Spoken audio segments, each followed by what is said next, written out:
General help. In our general resource community pool, we find all swimmers using a variety of help resources for different purposes. Some swimmers may be using goggles, while others use arm float wings, others may have a float or a life jacket, and others might be swimming without any help at all. The resources are available, and swimmers are determining the help they need for the swimming that they are doing at this time. In the classroom, general help includes tools such as calculators, answer sheets, rulers, timers, and software, resources such as dictionaries, timelines, number lines, libraries, and textbooks, materials including graphic organizers, note-taking guides, rubrics, checklists, and criteria charts, and of course people, including peers, experts, teachers, and students themselves. The first tier of help resources are available for all students at Oscar, so help other than the teacher should be planned for each part of the lesson. Now that we've identified the general help resources, let's explore the question, how do teachers approach providing general help? First, we should recognize that all learners are provided with general help.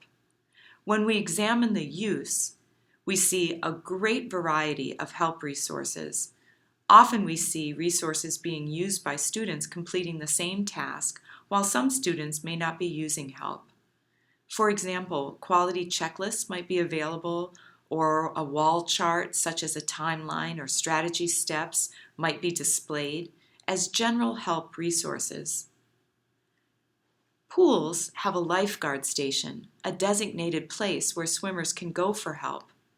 In the general tier, classrooms have a designated place for help too, such as a help desk, where students can seek assistance.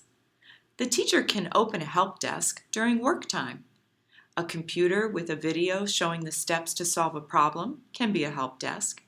An answer key can be a help desk, where students can get a hint or check their work. It is useful to assume that students will always need help, and to provide that help at the help desk during work time. For general help resources, teachers teach, prompt, and then provide help for students to use.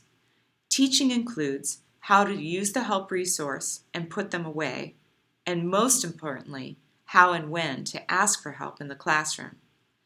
After general resources are taught, then students are able to choose when they need them.